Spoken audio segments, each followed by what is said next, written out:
Hello everyone, स्वागत है आप सभी का कुणाल टेक्निकल जोन में। मेरा नाम है कुणाल और आज हम प्रस्तुत हुए हैं एक नए इम्पोर्टेंट टॉपिक के साथ जो कि क्लास 9th साइंस का है और जो कि क्लास 11th की फिजिक्स में भी काम आने वाला है। इस टॉपिक का नाम है गुरुत्वीय त्वरण। ठीक है, पिछले वीडियो में हमने समझा था गुरुत्वाकर्षण के बारे में, गुरुत्वाकर्षण का सार्वत्रिक नियम भी देखा था, गुरुत्वीय स्थिरांक को भी देखा था हमने। आज हम समझने वाले हैं गुरुत्वीय त्वरण क्या होता है। तो गुरुत्वीय त्वरण होता क्या है आखिरकार। जैसा कि आप सबको पता ही होगा कि गैलीलियो गैलीली कौन थे। गैलीलियो गैलीली एकमात्र पहले ऐसे व्यक्ति थे जिन्होंने गुरुत्वीय त्वरण के बारे में खोज की थी और गुरुत्वाकर्षण के बारे में भी सबसे पहला कॉन्सेप्ट इन्होंने ही लाया था। फिर इसके बाद सर आइजैक न्यूटन जो थे उन्होंने फिर गुरुत्वाकर्षण का सार्वत्रिक नियम दिया, लेकिन सबसे पहले जो योगदान था इन्हीं का था, गैलीलियो गैलीली का। इन्होंने बताया कि अगर दो वस्तुओं को उनका द्रव्यमान कुछ भी हो, उनका आकार कुछ भी हो, अगर उन दो वस्तुओं को वैक्यूम माध्यम में, एयर का रेजिस्टेंस बिल्कुल ना हो, ठीक है, किसी भी तरह का प्रतिरोध ना हो, बिना किसी प्रतिरोध के दो वस्तुओं को अगर ऊपर से नीचे गिराया जाए तो वो दोनों वस्तुएं एक साथ एक ही त्वरण से, एक ही वेग से नीचे गिरेंगी। इसे उन्होंने कहा गुरुत्वीय त्वरण।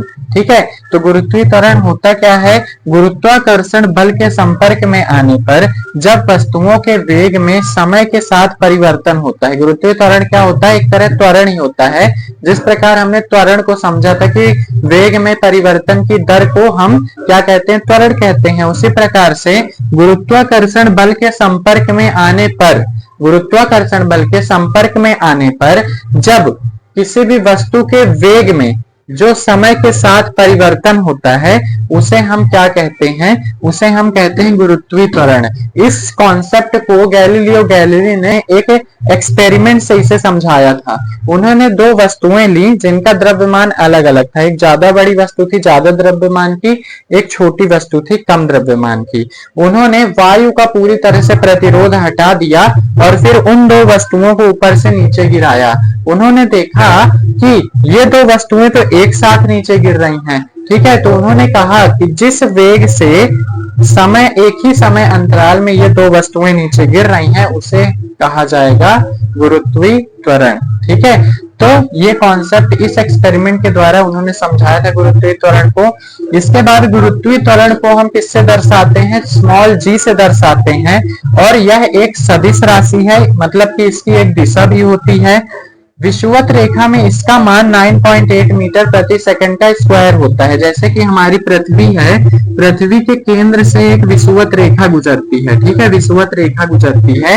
यहाँ पास क्या होता है, यहाँ पास जो छोटा जी होता है उसका मान 9.8 मीटर प्रति सेकंड का स्क्वायर होता है। जब हम इस विषुवत रेखा के ऊपर जाएंगे या फिर नीचे जाएंगे तो गुरुत्वीय त्वरण का मान ऊपर या नीचे जाने पर घटता है। ठीक है, घटता है। इसी प्रकार से धरती की सतह पर इस गुरुत्वीय त्वरण का मान 9.8 मीटर प्रति सेकंड स्क्वायर होता है। जब हम धरती की सतह से ऊंचाई पर जाते हैं या फिर धरती की सतह से गहराई में जाते हैं तो इस गुरुत्वीय त्वरण का मान क्या होता है, कम होता है। ठीक है, यही चीज यहाँ पे लिखी हुई है। इसका मान जगह के हिसाब से बदलता रहता है, ये फिक्स नहीं रहता है, ये बदलता रहता है।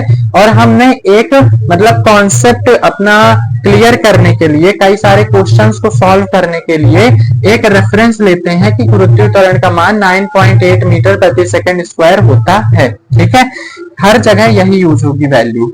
फिर इसके बाद चांद पर इसका मान 6 गुना यानी 1/6 हो जाता है। जब हम चांद पर जाएंगे तो वहां पास इसका मान पृथ्वी की तुलना में 6 गुना कम हो जाता है। जैसे कि किसी भी व्यक्ति का अगर द्रव्यमान यहाँ पृथ्वी पर 48 किलो है तो चांद पर जाने पर उसका वजन 6 गुना कम यानी कि 8 किलो हो जाएगा।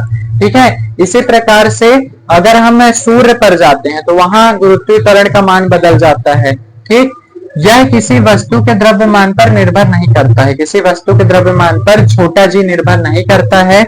यह सिर्फ पृथ्वी की त्रिज्या पर निर्भर करता है और पृथ्वी के द्रव्यमान पर ही निर्भर करता है, बाकी किसी वस्तु के द्रव्यमान पर निर्भर नहीं करता है। ठीक है, तो ये था गुरुत्वीय त्वरण के बारे में। अब हम देखते हैं कि गुरुत्वीय त्वरण और गुरुत्वीय स्थिरांक में क्या संबंध है।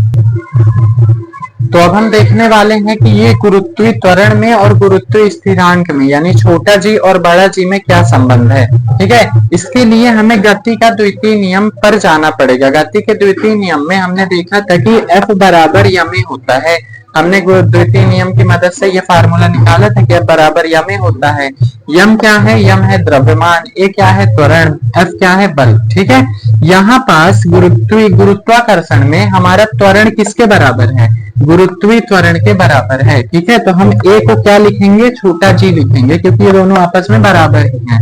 ठीक है, ये बल का जो है त्वरण है, ये गुरुत्वाकर्षण बल का त्वरण है। ठीक है, तो ए बराबर जी है, तो हम क्या लिख देंगे? यहाँ पास ए की जगह जी लिख देंगे, F बराबर यम जी हो जाएगा।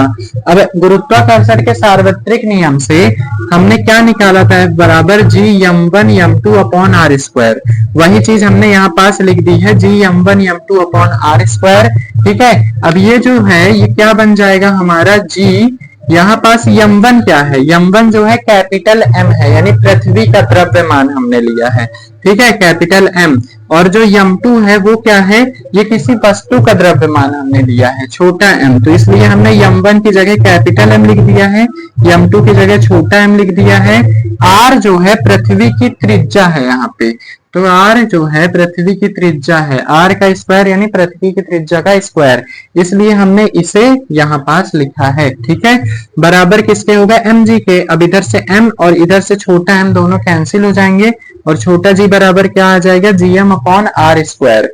ये है संबंध छोटा जी और बड़ा जी में। छोटा जी जो होता है वो कभी भी वस्तु के द्रव्यमान पर निर्भर नहीं करता है।